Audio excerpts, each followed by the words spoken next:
The talk is having my son be aware of his surroundings, having him be aware of how people perceive him, and aware of the dangers of being a black man in America.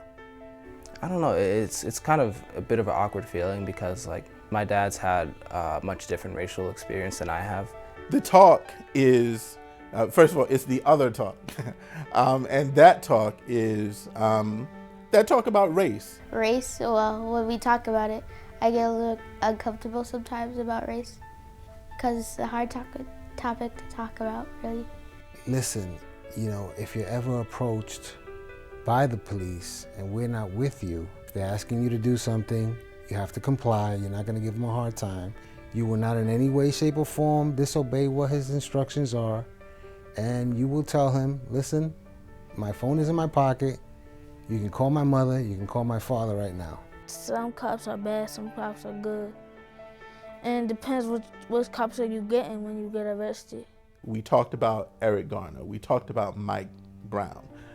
We talked about different situations. So when they see anything, especially on TV news, that doesn't seem fair to them, they ask questions. How the police are treating us and why, and like how you can avoid it.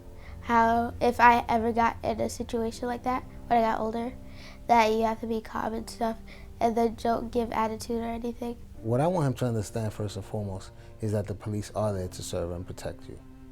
And if there is a problem, you need to go to the police.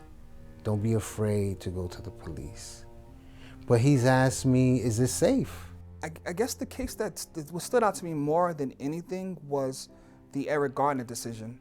I was afraid for my son's life, you know, as well as my own. And I called him and explained to him that if there are any times that you are confronted by police officers, comply.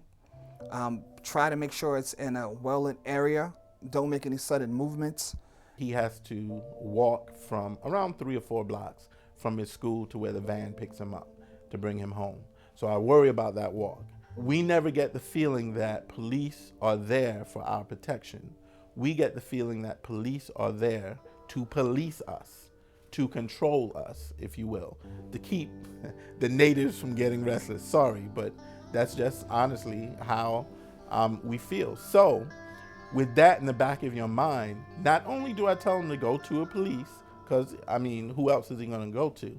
But I also say, careful how you go to a policeman. You need to be conscious of how you're represented, and even though it might not be outward bias, it's more subconscious. I worry about him walking to the store with a sweatshirt on and a hood, and him being profiled as a thug and being thrown up against a wall, being shot, being thrown into a police car, his life being forever changed because of a wrong perception. What I'm trying to get across to him and all of them is that because of your complexion, you are going to be given certain beneficial treatment. Because of your head texture, you're going to be given certain preferential treatment in certain contexts because you're light skinned. So if you're a light skin and your friends are a little darker and you happen to run into the police, you may benefit from that experience in that moment because the police may tend to look at your darker skinned friends differently than they're gonna look at you. When there's situations where your complexion is giving you privilege, you need to stop and say no. And that's what we call leadership.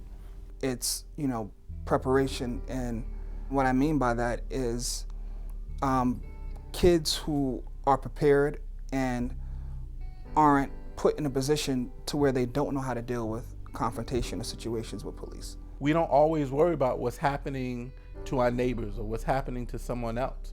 But what this movement is doing now is making everyone aware, is making everyone talk about it, and whether you like it or not, it's up front and in your face. And it's causing conversations with parents. When that comes on the news now, he asks questions and I have to answer. Or I bring it up and he asks more questions. And I think that conversation really is beneficial.